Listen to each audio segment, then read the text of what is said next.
एक प्रस्तावना। इस इकाई का मुख्य उद्देश्य इस बात का विश्लेषण करना है कि भारतीय इतिहास, संस्कृति एवं दार्शनिक परंपरा तथा स्वतंत्रता आंदोलन के आदर्शों ने स्वतंत्रता पश्चात इसके विश्व दृष्टिकोण के विकास में किस प्रकार योगदान किया है। किसी भी राष्ट्र के विश्व दृष्टिकोण, जो कि किसी सामाजिक क्रिया के रूप में हो, और उसके निर्माता जो उस सामाजिक सांस्कृतिक वातावरण के अंश हो जहां वे क्रियाशील हैं, उन परंपराओं तथा मूल्यों, विशेष तौर पर वे जो कई युगों से संचारित होते आए हैं, के महत्व का खंडन नहीं किया जा सकता है। भारत के संदर्भ में यह तर्कसंगत है, क्योंकि यह एक प्राचीन सभ्यता स्थल है जहां कई महान संस्कृतियों का मिलन होता है। भारत के प्रथम प्रधानमंत्री जवाहरलाल नेहरू, जिन्होंने अपने प्रारंभिक दिनों में भारतीय विश्व दृष्टिकोण का निर्माण किया, के अनुसार भारत के विश्व दृष्टिकोण के दो पक्ष हैं, शांति का रचनात्मक पक्ष और राष्ट्रों के बीच अधिकतम सहयोग। यह भारतीय विदेश नीति के निर्माण में पुरातन चिंतन पर आधारित है। अतः उन सामाजिक मान्य पारंपरिक मूल्यों का वर्णन आवश्यक है जो विभिन्न चिंतकों के लेखन से अभिव्यक्त होता है अथवा प्राचीन संस्थाओं और प्रथाओं में सम्मिलित है, भले ही इन भारतीय आदर्शों तथा उद्देश्यों में त्रुटि या कोई कमी हो। 1.2 परंपरागत मूल्यों के स्रोत। वेद जैसे धर्मग्रंथ भारत के प्राचीन मूल्यों का मुख्य स्रोत हैं। इनके अलावा मनु, याज्ञवल्क्य एवं पराशर ऋषियों द्वारा रचित ग्रंथ, धर्मशास्त्र, बौद्ध एवं जैन ग्रंथ, महाकाव्य रामायण एवं महाभारत, पुराण, दंतकथाएं, प्रसिद्ध राष्ट्रीय घटनाओं का इतिहास एवं धर्मग्रंथ तथा उपासना की पुस्तकें आदि स्रोत है। सामाजिक मूल्यों में जन शिक्षा के माध्यम के रूप में ये महाकाव्य धर्म ग्रंथों तथा विधि ग्रंथों से अधिक महत्वपूर्ण हैं, जिनका ज्ञान कुछ लोगों तक ही सीमित है।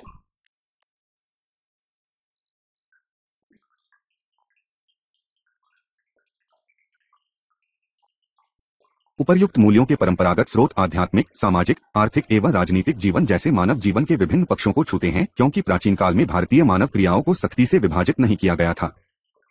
द्वितीय, इन परंपरागत मूल्यों में कई बदलाव आए। इस बदलाव का कारण इस्लाम एवं पश्चिमी संस्कृति का प्रभाव, विवेकानंद, टैगोर, तिलक, अरविंद, गांधी एवं नेहरू जैसे आधुनिक भारत के चिंतक जो काफी हद तक प्राचीन भारतीय चिंतन से प्रभावित थे तथा जिसने स्वतंत्र भारत के स्वरूप के निर्माण में उनके चिंतन को प्रभावित किया। 1.3 विश्व दृष्टिकोण के विकास में परंपरागत मूल्यों एवं विषयों की प्रकृति। विश्व दृष्टिकोण के विकास में भारतीय परंपरागत मूल्यों के 5 पक्षों का योगदान रहा है। ये पक्ष हैं मध्यम मार्ग का महत्व, सहिष्णुता, आदर्शवाद एवं यथार्थवादी परंपरा, साम्राज्यवादी परंपरा की अनुपस्थिति है तथा नकारात्मक शर्तों पर सकारात्मक विचारों की अभिव्यक्ति। 3.1 मध्यम मार्ग का महत्व।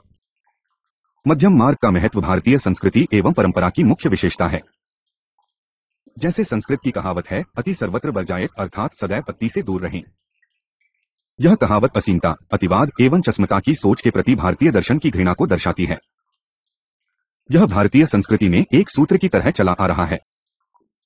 भारत द्वारा मध्यम मार्ग का महत्व उसके लक्ष्यों के संश्लेषण जैसे धर्म, कर्तव्य, सामाजिक, नैतिक, आध्यात्मिक या धार्मिक, अर्थ, धन संचय, काम, इंद्रिय संबंधी सुख और मोक्ष, मुक्ति में है। यद्यपि धर्म और मोक्ष को ज्यादा महत्व दिया गया है, परंतु अर्थ और काम को भी उपेक्षित नहीं किया गया है। उदाहरण के तौर पर वात्स्यायन के कामसूत्र, खजुराहो की मूर्तियों एवं कहावत सर्वगुणः कंचनम श्रेणित, सभी सद्गुण स्वर्ण में हैं, में यह सुस्पष्ट है। अथ भगवद गीता सभी इच्छाओं की दिव्य स्वीकृति का उल्लेख करती है, जो कि नैतिक व्यवस्था और नैतिक संहिता का उल्लंघन नहीं करती है।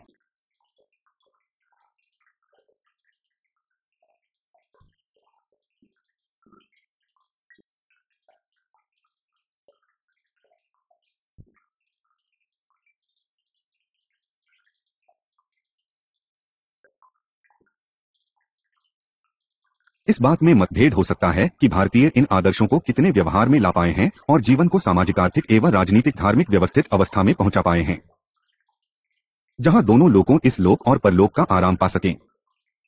लेकिन भारतीय संस्कृति की इन सहक्रियाशील प्रेरणाओं का खंडन नहीं किया जा सकता है। माइकल ब्रिचर के अनुसार भारतीय दार्शनिक परंपरा का केंद्रीय सार महात्मा बुद्ध के समय से चला आ रहा है, जो अतिवाद एवं चरमपंथी मार्ग को अस्वीकार करता है।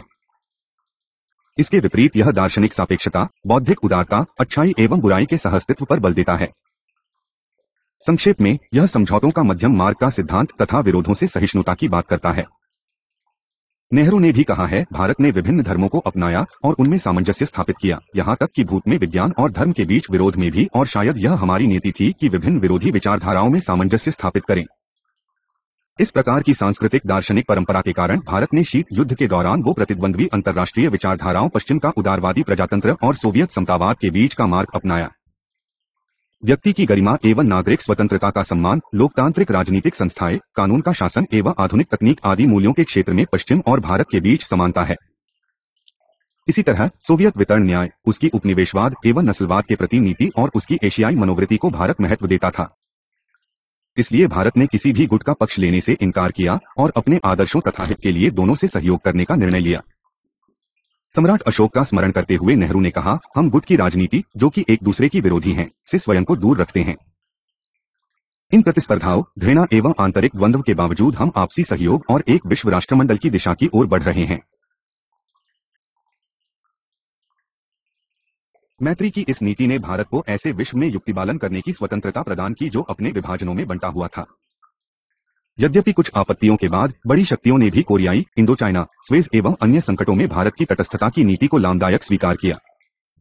इस प्रकार भारत ने दोरनी गुटों के बीच सेतु का काम किया और उनके बीच विचारधारा के संघर्ष में रुखेपन से ऐसे राष्ट्रों के समूह में विशिष्टता हासिल की जो सैन्य शक्ति एवं आर्थिक सामर्थ्य में इससे कहीं अधिक थे। 3.2 सहिष्णुता। उपर्युक्त उल्लेख भारतीय दार्शनिक माय को प्रदर्शित करता है, जो अतिवाद को अस्वीकार करता है तथा तर्क या विवेक की प्रथा पर विश्वास करता है और मतांधता का विरोध करता है। जैसे कि प्राचीन भारतीय कहावत के अनुसार वदे वदे जयते तत्वसिद्धि अर्थात ज्ञानोदय की प्राप्ति वाद विवाद से ही होती है। प्राचीन भारतीय परंपरा विवेक की सर्वोच्चता पर विश्वास करती है। प्रज्ञा विवेक एक महत्वपूर्ण धारणा है जो यह निर्देशित करता है कि कोई अपने जीवन के 3 लक्ष्यों धर्म, अर्थ एवं काम की प्राप्ति कैसे कर सकता है। उदाहरण के तौर पर महाभारत में धर्म को अनुभव और विवेक के आधार पर परखने की बात कहकर उससे तुलनात्मक बनाया गया है। कर्तव्य एवं विवेकपूर्ण प्रथा के लिए अमताजता का मार्ग भारतीय संस्कृति का केंद्र माना जाता है तथा यह सत्य पर एकाधिकार की मांग नहीं करता है। यहीं से सहिष्णुता का उदय होता है। सहिष्णुता का यह मार्ग इस बात में विश्वास करता है कि मानव मस्तिष्क जिसकी शक्ति और पहुंच सीमित है, सत्य की प्रकृति को उसकी पूर्णता में नहीं समझ सकता है। अथ ऋग्वेद में कहा गया है, एकम सविप्रह बहुत वदंती अर्थात विद्वान एक सत्य की विभिन्न तरीकों से व्याख्या करते हैं। उपनिषद कहता है कि जिस प्रकार विभिन्न रंगों की गाय सफेद रंग का ही दूध देती है, उसी प्रकार विभिन्न मार्ग एक ही लक्ष्य की प्राप्ति करते हैं।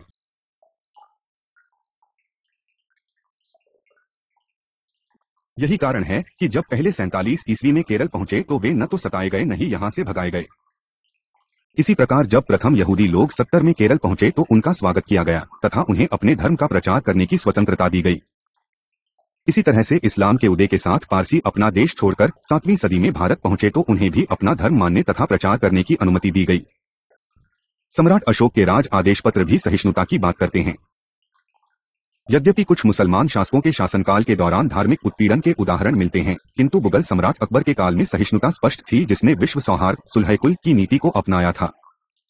मुसलमान कवि रहीम और हिंदू कवि तुलसीदास घनिष्ठ मित्र थे।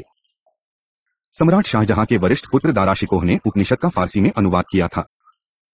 भारत में निरंतर जातीय एवं धार्मिक हिंसा यह बताती है कि आज की तुलना में पहले कहीं ज्यादा सहिष्णुता थी। यह अस्वीकार नहीं किया जा सकता कि सहिष्णुता भारतीय जनजीवन के लिए मूल आधार है। इन सब बातों से यह पता चलता है कि धर्मनिरपेक्षता को क्यों अपनाया गया और इसके इतने उत्क्रमण के बावजूद यह भारत में विद्यमान रही। विदेश संबंधों के क्षेत्र में भारत की सहिष्णुता की प्रथा ने उसे किसी भी गुट से संबंध न रखने को बाध्य किया और अंतर्राष्ट्रीय संबंधों को किसी भी गुट के नजरिए से नहीं देखने का निर्णय लिया। भारत की सहिष्णुता एवं बहुलता के दृष्टिकोण ने उसे सहज ज्ञान से शीत युद्ध को देखने को प्रेरित किया, जिसकी विशेषता असहिष्णुता थी तथा दोनों गुटों के इस दावे को अस्वीकार किया कि सत्य और सद्गुण पर उनका ही अधिकार है। भारत ने शांतिपूर्ण सहअस्तित्व एवं सभी देशों के साथ मैत्री के मार्ग को अपनाया। यही कारण है कि जब 1950 में तत्कालीन अमेरिकी विदेश मंत्री जॉन फॉस्टर हलेस तथा तत्कालीन उपराष्ट्रपति रिवर्स एम निक्सन ने गुटनिरपेक्ष देशों के लिए असंसदीय भाषा का प्रयोग किया, तब नेहरू ने उनसे आग्रह किया कि इस विचार विमर्श को न दबाएं तथा नए देशों के विदेश संबंधी विचार विमर्शी में सहिष्णुता अपनाएं। उन्होंने कहा कि मैं मिस्टर निक्सन और मिस्टर डलेस को सुझाव देना चाहता हूं कि वे जो कह रहे हैं यह लोकतांत्रिक भावनाओं के विपरीत है। लोकतंत्र का सार है विभिन्न मतों के प्रति सहिष्णुता। भारत द्वारा विवादों का हल विचार विमर्श से निकालने के तरीके में ही सहिष्णुता की परंपरा की झलक मिलती है। स्थायी परिणाम भारतीय प्रथा का सार है तथा प्रयत्न यह करना चाहिए कि संघर्ष में लिप्त दो दलों को न्यूनतम क्षति पहुंचे। इसी प्रकार महात्मा गांधी ने भारतीय आंतरिक तनावों को सुलझाने की कोशिश की। महाभारत में आच्छादित वार्ता को सिद्धांतों को आधुनिक काल में अपनाया। नेहरू ने इस प्रथा को कई अवसरों पर अनुमोदित किया। 12 जनवरी 1951 को रेडियो प्रसारण में अपने भाषण के दौरान उन्होंने कहा, यदि हम शांति चाहते हैं तो हमें शांति की प्रवृत्ति का विकास करना होगा और उन लोगों को मित्र बनाना होगा जो हमें संदेह की दृष्टि से देखते हैं या जो सोचते हैं कि वे हमारे विरुद्ध हैं। वार्ता का उपर्युक्त मार्ग भारत के चीन के साथ 1954 में पंचशील के समझौते में स्पष्टतः उल्लिखित है। यह चीन के साथ 1959 के सीमा विवाद को कूटनीतिक वार्ता के द्वारा सुलझाने की बात करता है। यद्यपि स्थिति 1959 में अत्यधिक बिगड़ गई थी तथा 1962 के संघर्ष को बाद मित्र देशों द्वारा प्रस्तावित कोलंबो प्रस्ताव को स्वीकार करना भारत का वार्ता के प्रति समर्थन दिखाता है। 2003 में प्रधानमंत्री अटल बिहारी वाजपेयी द्वारा चीन यात्रा भारत चीन संबंधों में सुधार की दिशा में एक सच्चा प्रयास था, जो कि भारत की वार्ता की प्रथा का एक मार्ग है। समझौते का यह मार्ग 1949 में पाकिस्तान के साथ युद्ध न करने की संधि में भी प्रतिबिंबित होता है। भारत द्वारा इस संधि का आने वाले वर्षों में निरंतर अनुमोदन करना तथा युद्ध विराम रेखा के आधार पर कश्मीर का विभाजन भारत पाक शांति के हित में था। नई दिल्ली द्वारा वर्तमान में पाकिस्तान के साथ शुरू की गई शांति की पहल इसी वक्रता के तरीके को दर्शाता है। 3.3 यथार्थवाद एवं आदर्शवाद की परंपरा प्रारंभ से ही अंतर्राज्य संबंधों के भी महत्वपूर्ण मार्ग रहे हैं। कौटिल्य के अर्थशास्त्र भारद्वाज के कार्यों में मनुस्मृति एवं पंचतंत्र के कुछ भाग में प्रत्यक्षवादी मार्ग का समर्थन किया गया है। यद्यपि इन यथार्थवादी चिंतकों के बीच साधनों के प्रयोग के सवाल पर मतभेद हैं, परंतु ये राज्य की सुरक्षा और युद्ध पर विश्वास करते हैं तथा यह न्यायसंगत मानते हैं कि जरूरत पड़ने पर सारे देश पर अधिकार करना चाहिए। इनका विश्वास है कि युद्ध को सिर्फ अंतिम आश्रय ही मानना चाहिए, इसलिए नहीं कि युद्ध अनैतिक है, बल्कि इसलिए भी क्योंकि यह महंगा और कष्टप्रद है तथा इसमें विजय की संभावना अनिश्चित होती है। पंचतंत्र में कहा गया है कि राजनीति में शांति शुरुआत के लिए तथा युद्ध अंत के लिए है। आधुनिक काल में महात्मा गांधी ने पहले दक्षिण अफ्रीका तथा उसके बाद भारत में अहिंसा जो विचार को क्रांतिकारी स्वरूप प्रदान किया और उसका सामाजिक राजनीतिक लक्ष्यों की प्राप्ति के लिए औजार की तरह इस्तेमाल किया। उन्होंने अहिंसा के अपने आदि का अंतर्राष्ट्रीय संबंधों में भी प्रयोग करना चाहा। यह परमाणु युग में शिक्षा का एकमात्र उपाय था। भारत के विश्व दृष्टिकोण में निरस्त्रीकरण का महत्व उसके अहिंसा के आदर्शी से उत्पन्न होता है। भारत के विश्व दृष्टिकोण में यथार्थवाद को 1962 के चीन के हमले के बाद बल मिला। नेहरू ने भी स्वीकार किया कि पहले हम गरीबी एवं निकटा जैसी मानवीय त्रासदियों से लड़ने में तल्लीन थे, आज हम रक्षा आवश्यकताओं को कम प्राथमिकता दे रहे थे। आज चीनी आक्रमण के बाद भारत का विश्व दृष्टिकोण उसकी विचारधारा के बंधनों के बावजूद यथार्थवादी अधिक और अव्यावहारिक कम रहा। 3.4 साम्राज्यवादी परंपरा और स्वतंत्रता संग्राम के आदर्शों की अनुपस्थिति। भारतीय परंपरा की सबसे बड़ी विशेषता है साम्राज्यवादी परंपरा का विरोध। इसमें सांस्कृतिक साम्राज्यवाद भी शामिल है। कौटिल्य या मनु व बोधायन जैसे कोई भी प्रमुख भारतीय चिंतक भारतीय साम्राज्य का विस्तार उसकी भौगोलिक सीमा अर्थात भारत से बाहर फैलाने की बात नहीं करता है। यह सीमा समय समय पर परिवर्तित होती रही है, लेकिन इसका अर्थ था हिमालय से लेकर दक्षिण सागर तथा पश्चिम सागर से लेकर पूर्वोत्तर तक। कौटिल्य के अर्थशास्त्र या समुद्रगुप्त के शिलालेखों में कभी भी यह उल्लेख नहीं किया गया है कि किसी भारतीय सम्राट ने देश की भौगोलिक सीमा के बाहर अपना साम्राज्य विस्तार किया हो। महाभारत में भी भारतीय साम्राज्य का उसकी भौगोलिक सीमा के बाहर विस्तार करने से मना किया गया है। चक्रवर्ती सर्वोच्च शासक जो न्याय प्रदान करता है तथा शांति व्यवस्था करता है की धारणा भी देश की भौगोलिक एवं सांस्कृतिक सीमा तक ही सीमित थी। इसी प्रकार बौद्ध साहित्य भी एक विश्व राज्य की बात करता है जो कि एक शासक द्वारा शासित होगा, लेकिन यह शासन भी बल द्वारा नहीं अपितु प्रेम द्वारा स्थापित होगा। भगवान बुद्ध को इसी प्रकार का चक्रवर्ती माना गया है। इस तरह यह हिंदुओं एवं बौद्धों के बीच युद्ध को नकारता है। हिंदू और बौद्ध दक्षिण पूर्व एशिया एवं श्रीलंका में व्यापारी एवं मिशनरी के तौर पर गए थे, न कि आक्रामक और विजेता बनकर वे वहां की संपत्ति लूटने नहीं गए थे। इसके विपरीत जिन भारतीयों ने भी दक्षिण पूर्व एशिया में शासन किया, उन्होंने वहां की देशी परंपरा को पूर्णतः धारण किया। वे किसी भारतीय शक्ति द्वारा नियंत्रित नहीं होते थे, न ही वे उन पर निष्ठा रखते थे। कनिष्क द्वारा चीन पर आक्रमण तथा चोलों द्वारा इंडोनेशिया तथा श्रीलंका पर आक्रमण एवं शासन हिंदू और बौद्ध संस्कृति के प्रतिकूल है। ये घटनाएं विपक्षगमन या असामान्य हैं, इनसे भारत की असाम्राज्यवादी परंपरा को अस्वीकार नहीं किया जा सकता है। सत्य यह है कि चोल वंश किसी विदेशी संस्कृति का विरोध नहीं कर रहे थे, बल्कि उन वंशों पर आधिपत्य की कोशिश कर रहे थे जो उनकी स्वयं की संस्कृति थी। प्राचीन भारतीय इतिहास ऐसे उदाहरणों से भरा है जब राजाओं ने विजयी प्रदेशों को अपनी इच्छानुसार छोड़ दिया। उदाहरण स्वरूप कालिदास के रघुवंशम में उल्लिखित राजाओं ने न्यायसंगत विजय प्राप्त की, किंतु जीते हुए प्रदेशों को छोड़ दिया। एक गुप्त वंश के विजेता बालादित्य ने एक खून मेहरगुल को हराया, लेकिन अपनी मां की आज्ञा मानते हुए न सिर्फ मेहरगुल को उसका राज्य लौटाया बल्कि एक शाही राजकुमारी से उसका विवाह भी करवाया। कल्हण ने अपनी रचना राजतरंगिणी में ऐसे कई राजाओं का उल्लेख किया है। हिंदू राजाओं के अलावा अशोक ने बौद्ध विचारधारा के अनुसार हर प्रकार के युद्ध का परित्याग किया।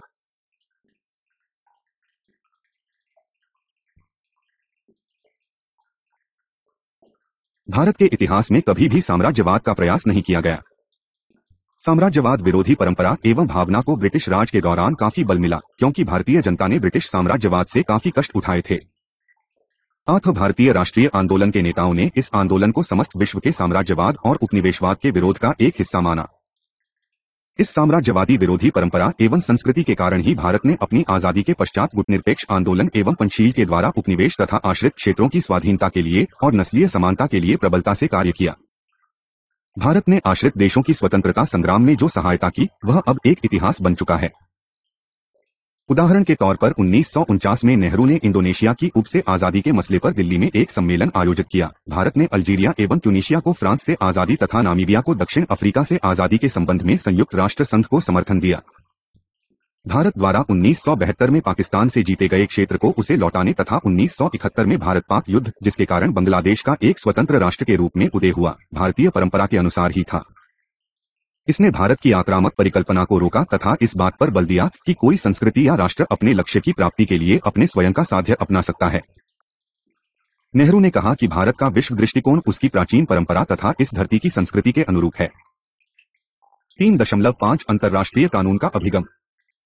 प्राचीन भारत में यह सिद्धांत प्रचलित था कि राजा का यह नैतिक कर्तव्य है कि यह अपनी राज्यसभा में दूसरे राज्य के दूत को सुरक्षा प्रदान करे।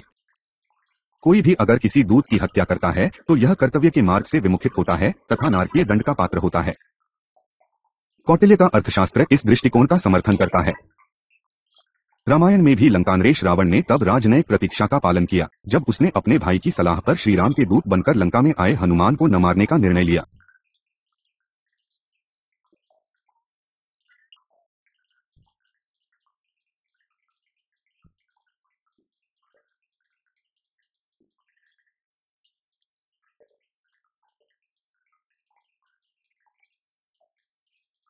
तीन 3.6 नकारात्मक शर्तों द्वारा सकारात्मक विचारों की अभिव्यक्ति।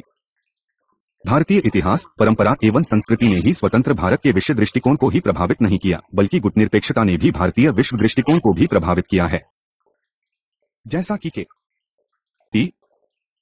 मिश्र ने लिखा है, भारत में दर्शन एवं सभ्यता की परंपरा यह दिखाती है कि भारतीयों को संझा के साथ नकारात्मक का लगाव था। यद्यपि भारतीयों ने क्षण सकारात्मक एवं स्वीकारात्मक विचारों को भी नकारात्मक शर्तों पर व्यक्त किया है, जिनका सामाजिक उदय में काफी महत्व है। उदाहरण के तौर पर शांति को भारतीयों ने अहिंसा कहा, हार के स्थान पर पराजय शब्द का प्रयोग किया। इसी प्रकार हम बहुत के स्थान पर अनेक, उद्यम के स्थान अप्रमाद, सहिष्णुता के स्थान पर अवैर का प्रयोग। हमें बौद्ध एवं जैन साहित्यों में इस प्रकार के शब्दों एवं अभिव्यक्तियों का उल्लेख भी मिलता है। इन सकारात्मक अर्थ वाले नकारात्मक शब्दों का काफी महत्व है।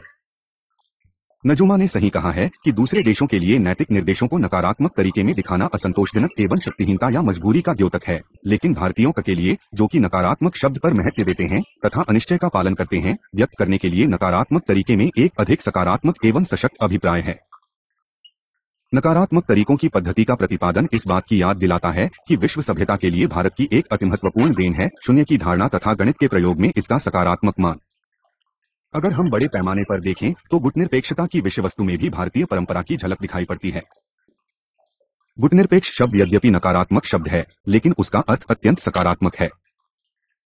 इसके अंतर्गत एक स्वतंत्र विश्व दृष्टिकोण का पालन, विकास के लिए प्रयत्न करना, निरस्त्रीकरण, उपनिवेशवाद का विरोध एवं अंतर्राष्ट्रीय संबंधों का लोकतंत्रीकरण शामिल है। 1.4 भारत में ब्रिटिश राज।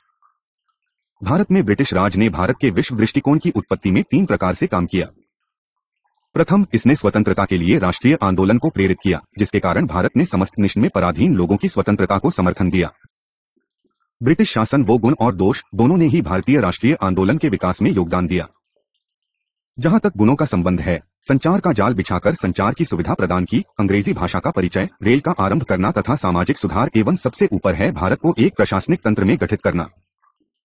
ब्रिटिश राज ने भारत में राष्ट्रवाद यो उदय को प्रोत्साहित किया। दूसरी तरफ उसकी मस्तभेद की प्रथा, आर्थिक शोषण एवं भारतीयों को शासन से वंचित रखने ने उस अमीर वर्ग में भी राष्ट्रीय चेतना की भावना भर दी जो तब तक अंग्रेजों का समर्थन करते थे। बढ़ती हुई राजनीतिक चेतना जन आंदोलन का रूप लेने लगी। बंगाल के विभाजन 1905 का विरोध व्यापक रूप लेने लगा तथा अरविंद घोष, बाल गंगाधर तिलक, महात्मा गांधी जैसे नेताओं ने जनमानस की नब्ज पहचानकर जनसंपर्क अभियान शुरू किए। इस प्रकार स्वाधीनता संघर्ष ने स्वतंत्रता के लिए राष्ट्रीय आंदोलन का रूप ले लिया, जो अंततः 1947 में प्राप्त हुई। इन परिस्थितियों में स्वतंत्र भारत द्वारा समस्त विश्व में पराधीन देशों के लोगों को स्वतंत्रता आंदोलन में समर्थन देना कोई आश्चर्यजनक बात नहीं है। भारत के विश्व दृष्टिकोण की रूपरेखा के बारे में 7 सितंबर 1946 में जवाहरलाल नेहरू ने कहा कि हम लोग उपनिवेश एवं पराधीन देशों की जनता की स्वाधीनता के बारे में दिलचस्पी ले रहे हैं। दूसरा, अंग्रेजों की रंगभेद नीति के कारण भारतीयों ने जो अपमान और तिरस्कार सहन किया उसने स्वतंत्र भारत के नेताओं को रंगभेद का सख्त विरोधी बना दिया। भारत के विश्व दृष्टिकोण के बारे में बोलते हुए 7 सितंबर 1948 को नेहरू ने कहा, हम नाजी विचारधारा के नस्लवाद को अस्वीकार करते हैं, चाहे यह किसी भी रूप में कहीं भी प्रचलित हो। उन्होंने संविधान सभा में 16 मई 1949 को कहा, हमारी विदेश नीति के स्तंभों में से एक है नस्लवाद के विरोध में लड़ाई। तृतीय, भारत के इंग्लैंड के साथ ऐतिहासिक संबंधों ने स्वतंत्र भारत को इंग्लैंड से व्यावहारिक समस्याओं के कारण संबंध विच्छेद न करने को बाध्य कर दिया। जवाहरलाल नेहरू ने संविधान सभा में भारत के इंग्लैंड के नेतृत्व वाले राष्ट्रमंडल देशों को संबंध के बारे में कहा, यह समा जानती है कि पिछली सदी से सभी प्रकार के संबंध भारत और इंग्लैंड के बीच उत्पन्न हुए हैं। इसमें किसी भी प्रकार के परिवर्तन से एक रिक्त पैदा हो जाएगा जो कि नुकसानदेह साबित हो सकता है। हमारी शिक्षण पद्धति इससे प्रभावित रही है, हमारी सैन्य प्रणाली इससे प्रभावित रही है और हमारी सैन्य प्रणाली ब्रिटिश सेना की तरह ही विकसित हुई है। अगर हम इससे संबंध विच्छेद कर लें तो इसका परिणाम यह होगा कि बिना उपयुक्त व्यवस्था के एक अलग प्रक्रिया अपनाई जाए। यदि हम उसका मूल्य नहीं चुकाना चाहते हैं तो हम यह नहीं चुकाएंगे और किसी भी परिस्थिति का सामना करने के लिए तैयार रहेंगे। 1.5 भारतीय राष्ट्रीय कांग्रेस का भारत के विश्व दृष्टिकोण पर विचार। भारत का विश्व दृष्टिकोण तब तक पूरा नहीं कहलाएगा जब तक कि आजादी के दौरान कांग्रेस द्वारा समर्थित राष्ट्रवाद एवं अंतर्राष्ट्रवाद के विचारों पर चर्चा न कर ली जाए।